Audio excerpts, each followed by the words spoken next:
In this video, we'll begin our discussion into sequential circuit.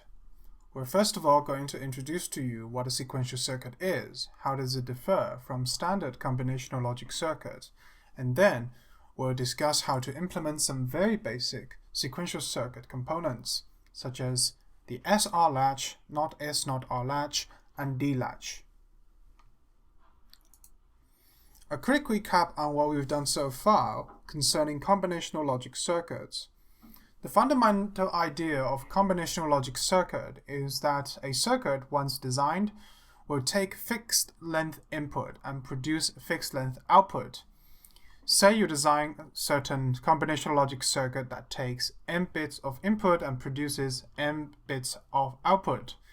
You would obviously need to know its input and output mapping relationship, and your optimization objective is to minimize overall delay.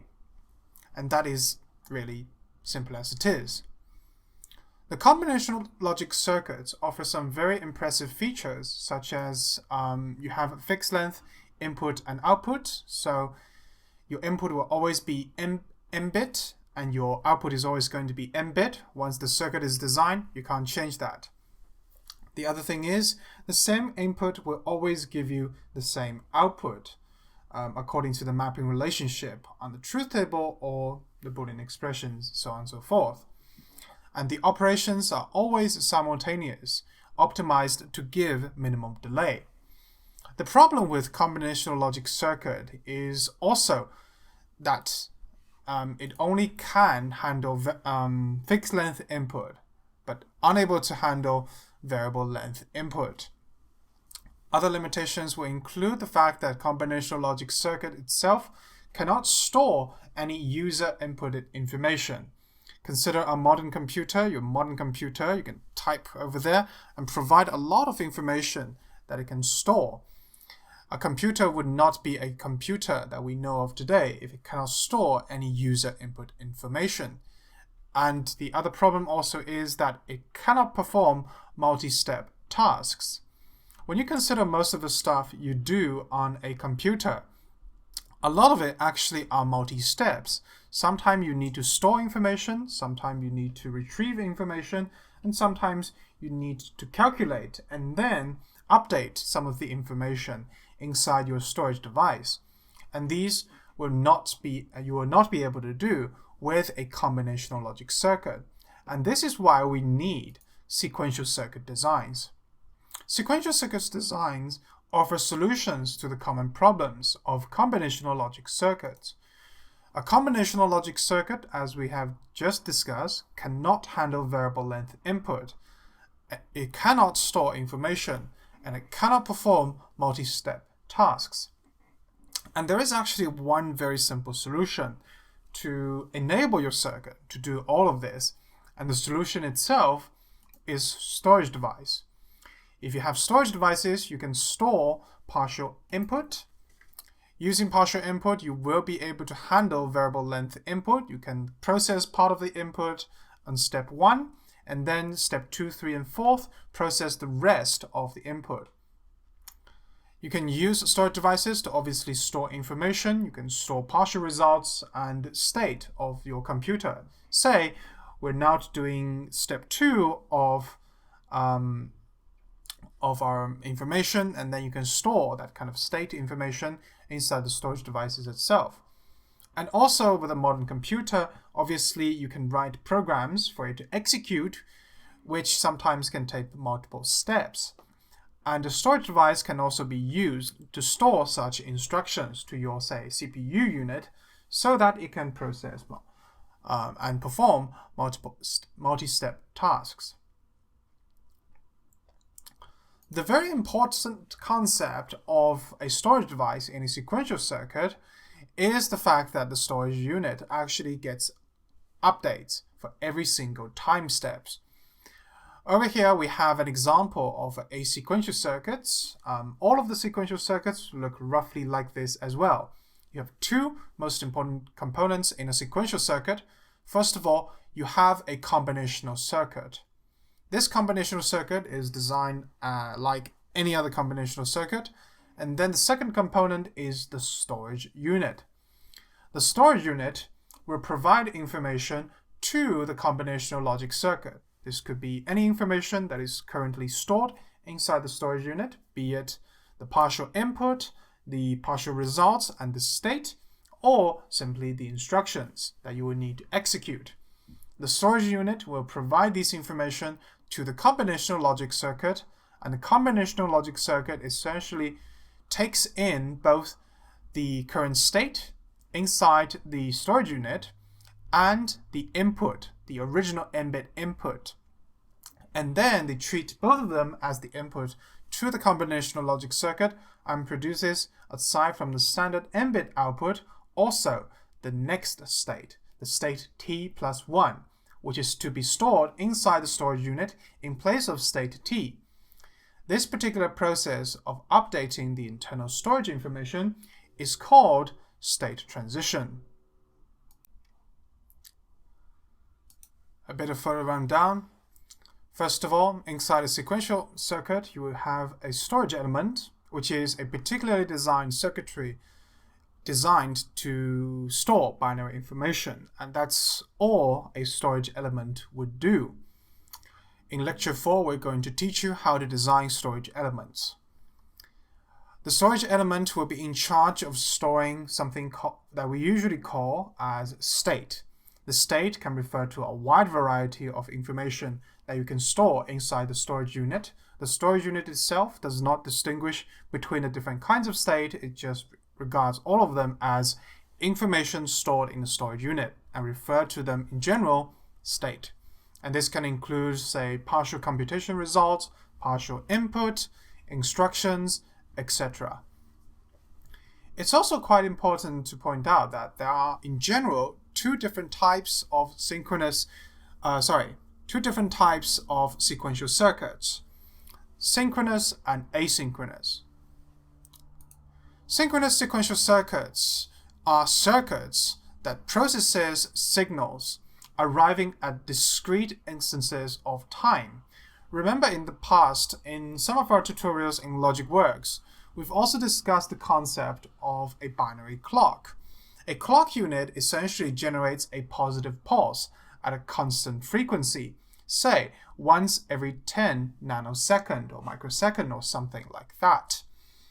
So in a synchronous sequential circuit, what usually happens is that the storage device, upon receiving these trains of clock signals, it will only process information when the clock signal is positive, during which time the state will be updated and new information will be made available to the combinational logic circuit. This is what we mean by the signals are expected to arrive at discrete instances of time, and then you're going to output at the next clock CLK tick. For an asynchronous sequential circuit, there are a couple of different options over there.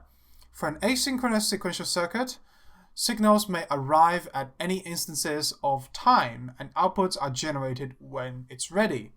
This is one particular type of asynchronous sequential circuit. As soon as the inputs change, the new outputs will be generated and the state updated. The other case where it is where when you have multiple different storage units, and the multiple different storage units are attached to different clocks running at different frequency. That is also possible, and that is also another way of designing asynchronous sequential circuit. A synchronous sequential circuit usually has a single clock unit controlling all of the storage units, controlling when do they provide new states to the combinational logic circuit and when do they take in new information from the combinational logic circuit. Has one CLK to control all of that, whereas an asynchronous sequential circuit might not have clocks at all or might have multiple different clocks, so that information processing proceeds at different frequencies, at different time steps. Throughout our lecture in Lecture 4, we're mostly going to be dealing with synchronous sequential circuits instead of asynchronous, because asynchronous is more challenging to design, and most of the computers we have nowadays are designed using synchronous sequential circuit. Here's an example that I want you to think about. Calculators, simple calculators. Simple calculators that has very simple inputs and output buttons, such as the very simple one you can pick up probably from a supermarket for $5. Calculators are designed using either combinational logic circuits or sequential circuits. The answer is obviously sequential circuits, because when you consider it, even the most simple calculators would require you to type in inputs, and that partial input will need to be stored somewhere before computation can actually proceed. So even the simplest calculators are designed using sequential circuits. Your microwave and toaster units usually have a timer so that you can specify how long the time you want it to work on cooking your food. So in this particular case, your microwave and toaster might not even be controlled using a digital circuit. It could be completely analog, controlled using a single spring. This is completely possible, and whether it's combinational logic circuit or sequential circuit depends on how the timer unit is designed. If the timer unit is implemented digitally, so in which case you have a 5-second timer, and for every single second, the timer would decrease its internal value by 1. If that is the case, you obviously will need a sequential circuit to perform the countdown. In other case, if you're simply using a spring, then you might not even have digital circuits inside your microwave or toaster at all. The next example is a digital watch, not a smartwatch, but a digital watch using the 7-segment display. Because of its ability to store the current time and then perform counting and addition at a fixed frequency, it is most likely a sequential circuit. And the same thing also applies to computers and smartphones. Computers and smartphones can take variable inputs and can store instructions, as well as your favorite pictures of your cat or dog or family or friends. So obviously they have storage devices. So they are obviously sequential circuit.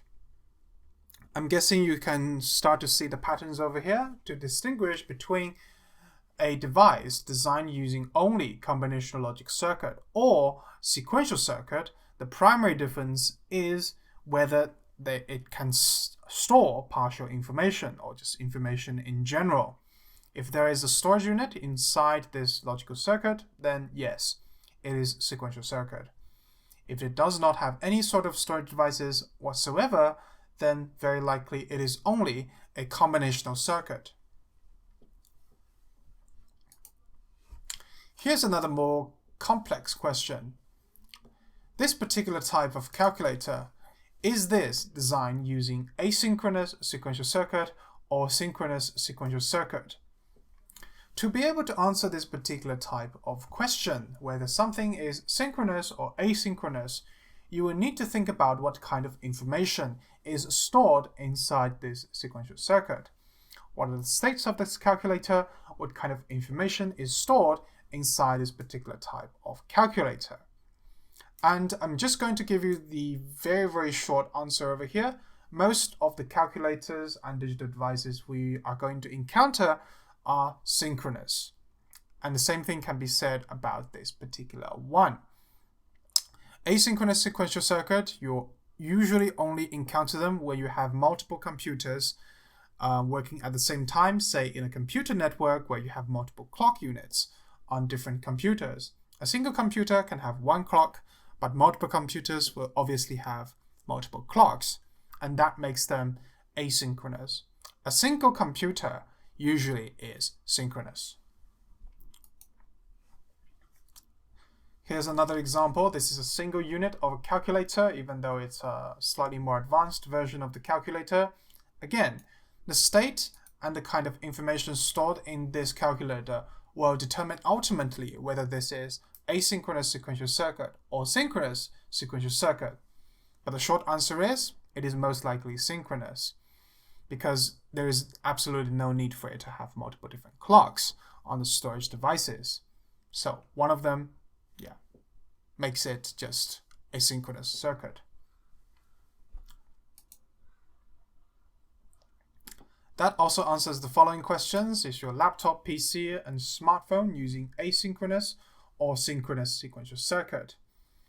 In this particular case, the most likely answer is they're using synchronous sequential circuit. And you can also start to ask questions about, for example, what are the input and output devices of these computers? What are the storage devices? And what about the CPU itself? The input and output devices of, for example, your smartphone can be very simple. You usually have buttons on your smartphone and you have a touch screen on your smartphone. These can all be considered the input devices. The output devices will include the charging port as well as the display itself. The kind of information stored on your smartphone, and your typical smartphone, will include your operating system and all of the information you're providing your smartphone. And all of this information is stored, say, in a storage device. So that is the storage device in a von Neumann computer, which we will also talk about in Lecture 5. The clock unit is usually directly plugged in to the CPU to control the general processing. This is something that will also come up in Lecture 5. The essential idea is the clock unit over here, similar to on the right-hand side, is still going to just generate a constant train of positive signals. Upon receiving a new positive signal, the storage unit will update its internal state. Say the current internal state is T. Then, upon seeing a positive CLK tick, state T will be replaced by state T plus 1.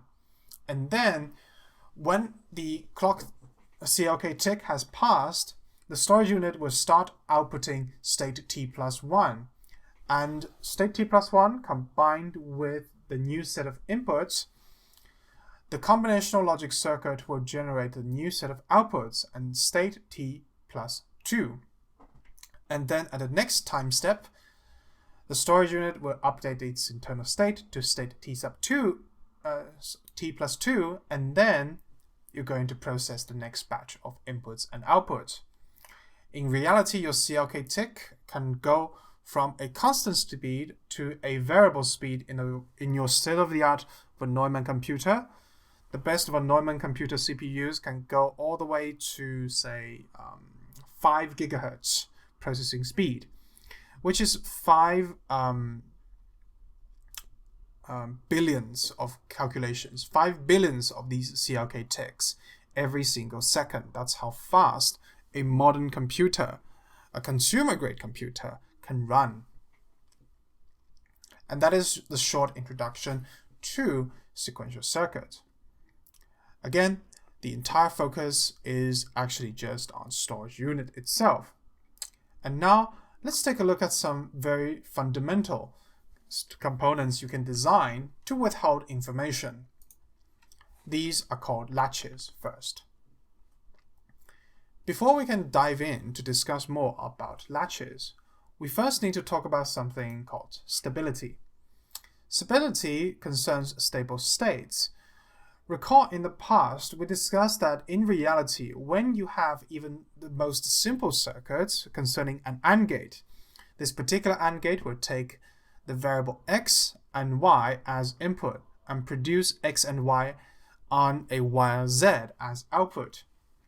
In reality, there is always going to be a short period of time where information is still being propagated from input to output.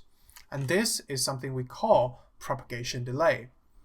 The problem with propagation delay is that during the process of information propagation, if you have a complex circuit, certain parts of the information will have been passed on a little bit faster than the rest, simply because, for example, in this case, you have an AND gate and an OR gate, both fed into the final OR gate for output.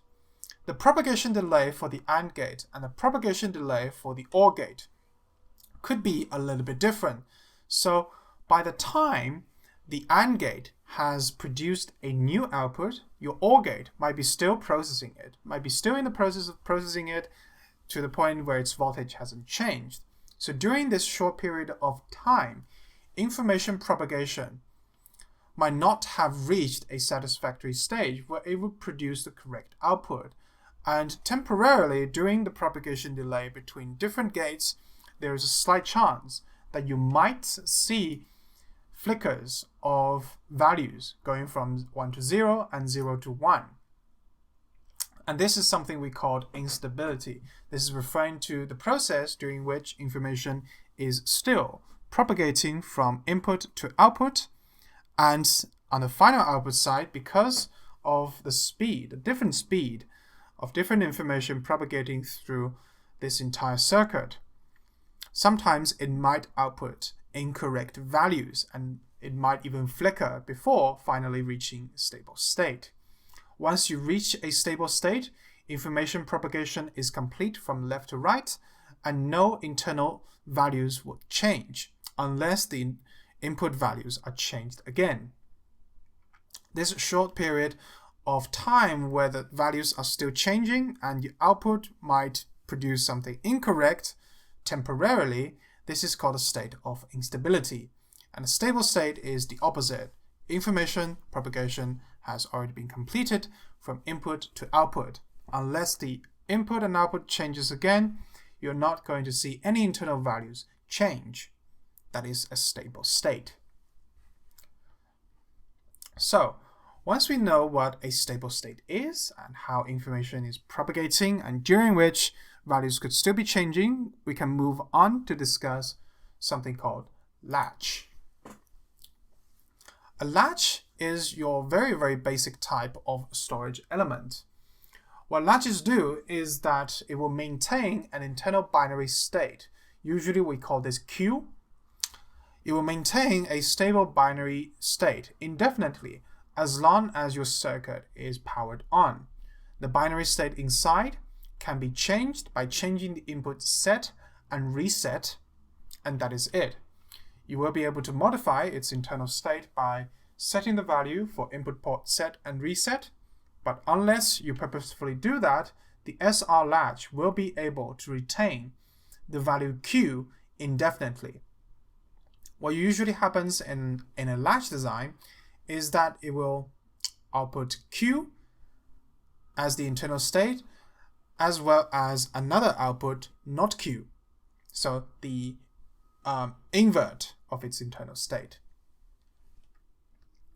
So now let's take a look at how we can implement a simple SR latch. This is the simple circuit diagram for a standard SR latch. The standard SR latch, aside from having your standard input ports and output ports, in this case, the set and reset pins, output side Q and not Q, you will also need to know what its internal value currently is. Let's assume that the current internal value is 0. The internal value will always be outputted on wire Q. So when we say the stored value, the internal value currently on an SR latch is 0, that means the wire connected to Q is currently having a value of 0. Let's briefly run this simulation and figure out what's going on. At the very beginning of time, let's say the reset and set pins have also values of 0. It is also important to point out that the two components you find, the two different gates you find on this circuit diagram, these are not OR gates. That is a standard OR gate with its output inverted. And let's simulate how information propagates. First of all, the 0 values gets propagated to the exclusive OR gate, as well as to the output. And then the internal state 0 is passed to the second NOR gate on the bottom hand.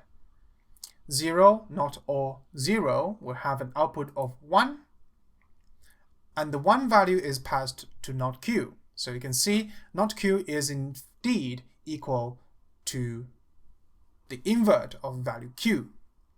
The positive value is then also passed upstairs to the other NOR gate, and this other NOR gate, upon receiving input 0 and 1, its output will obviously still be 0. And then we can say we have stability. This is what we mean by that. Unless we change the inputs R and S, set their values to something different, the output Q and not Q will not change. Let's say we know the current stored value is 0 now. We want to change the internal stored value from 0 to 1. What we'll simply need to do is we'll need to flip the input set. We change the input on port set from 0 to 1, and then let's see how information propagates. On the top still, you have 0 propagated to output port Q, and then 0 is also propagated back to our NOR gate at the bottom. Upon receiving 0 and 1 as input, it will start outputting 0 instead of 1 as we previously have. So right now we have changed the output for not Q, and the same value 0 is also fed upstairs to be combined with reset. 0, not or 0, you get a output of 1, and that's changing the value of output Q and the internal stored state. The same positive value 1 is also passed to the not or gate at the bottom. But here's what is interesting. 1, not or 1, the output is still 0. So it doesn't actually change the value of not Q. And now we have stability. This circuit is stable unless you change the input and output again. The value, the output Q and not Q, will always have a value of 1 and 0. And then we can say, by setting the input pin S to 1, we change the internal state of an SR latch from whatever it was before to 1. And now even if we flip the input S from 1 to 0, let's see how the information propagates. 1 is passed from Q to the not OR gate at the bottom to be combined with 0. This will still output in 0. And 0 is passed back on to the not OR gate at the top. 0 not OR 0 is also equal to 1. And then you have stability. And as you can see over here, in the past where we had an internal storage value of 0, by setting the set pin to 1, we essentially change the internal state forever, indefinitely, until we decide to reset the state again. And that's exactly what we're going to do. If we have an internal value of 1 and we want to flip it back to 0, what we will need to do is to use the reset pin. Let's set the reset to 1 and then see how information propagates.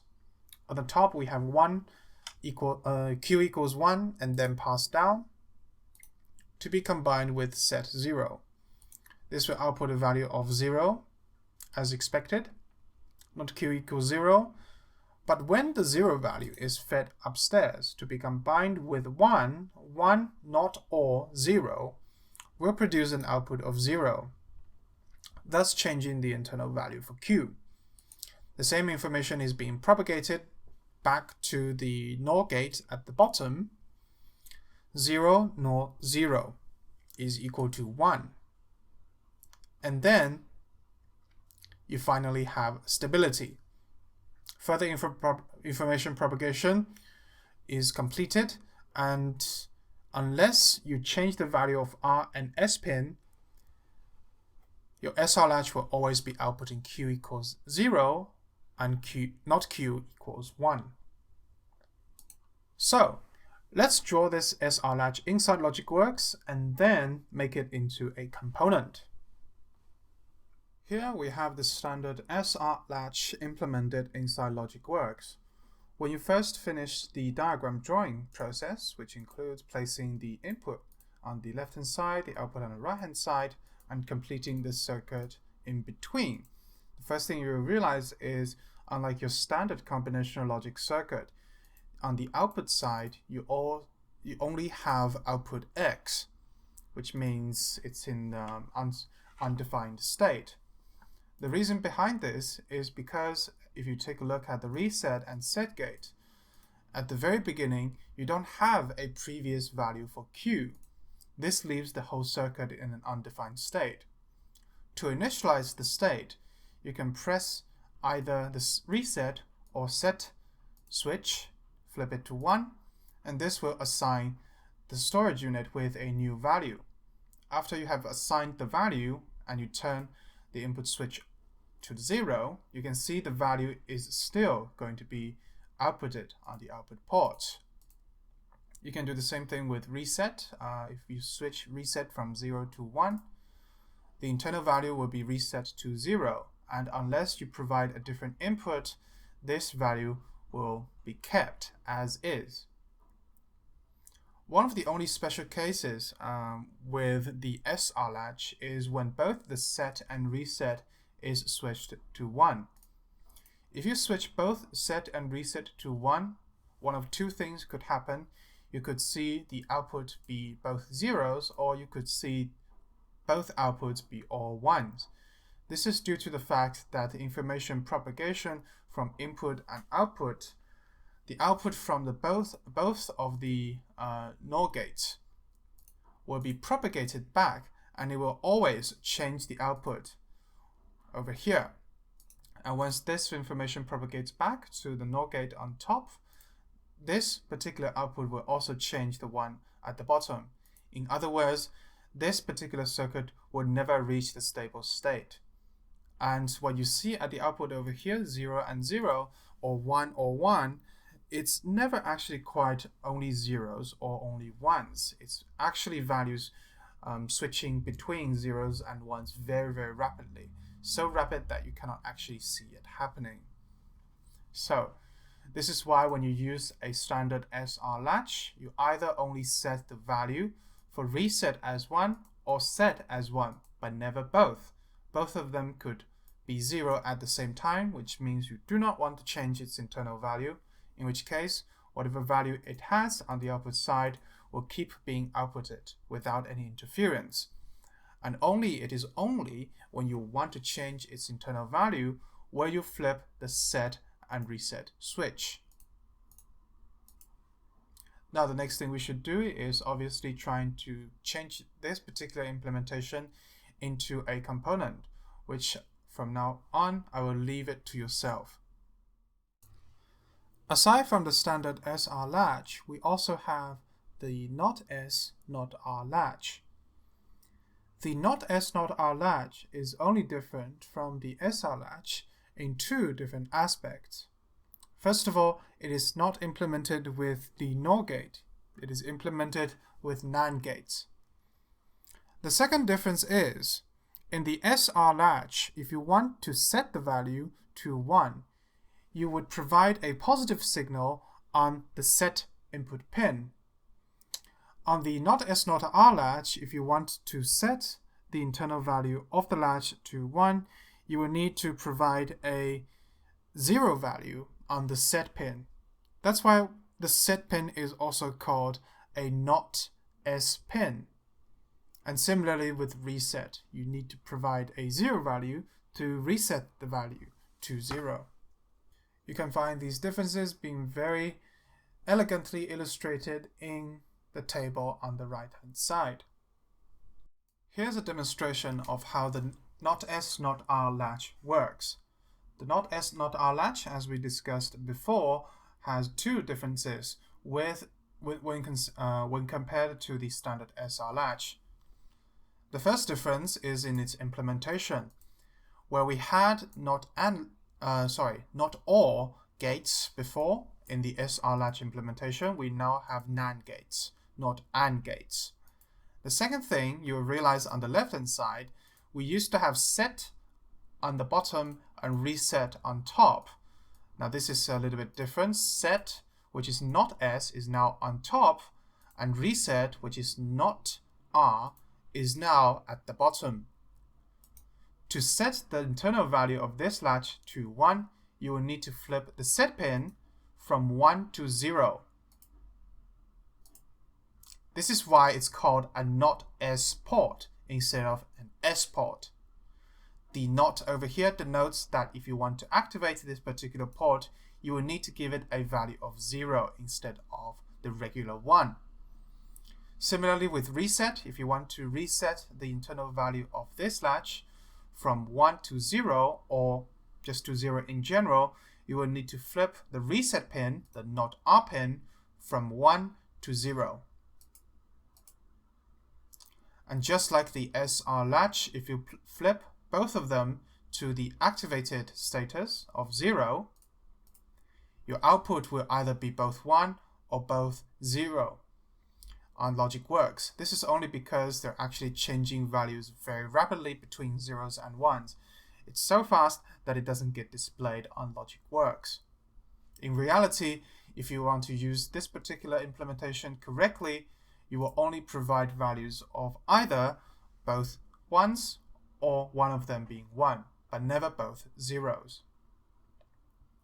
The notSnotR latch is one of such implementation that we will see a little bit more in later lectures. So please make sure you try to implement this on your own, and also save it as a new component inside your own library.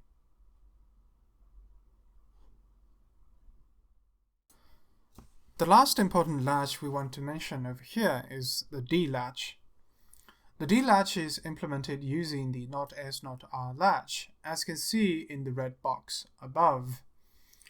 The D latch is different from the notSnotR latch or the SR latch in that it uses an enabling circuit controlled by the input C to trigger any changes. The simple idea being, if C equals 0, as you can see on the table on the right hand side as well, no matter what the value of input D is, it will not change the internal state of Q. If you want to change the internal state of Q, you would set the control pin to 1, and then Q would have to equal to D. This is a much more intuitive way of storing in new information instead of using the set and reset in a lot of situations, which is why the D latch is used quite often later on. Your typical D latch is implemented using a separate implementation of notSnotR latch. And for the implementation of the notSnotR latch, I'm just using this one that we did earlier and then convert it into a component and then just used it. Your standard D latch has one particular advantage in the sense that if you want to set the internal value of this D latch, you don't need to worry about cases as with the SR latch and the notSnotR latch, which would lead to both output being unstable. You always have stable states given any sort of input. If you want to set the internal state for a D latch, you will first of all need to make sure your C pin is set to 1. If the C pin is 0, the D latch, the D input will not produce any change in the final output, hence the internal state. Once you flip the C pin from 0 to 1, the output will equal to input on D. So right now D is equal to 0, your internal state is 0, D is 1, internal state is 1, and immediately if you flip the C pin from 1 to 0, your internal state essentially freezes.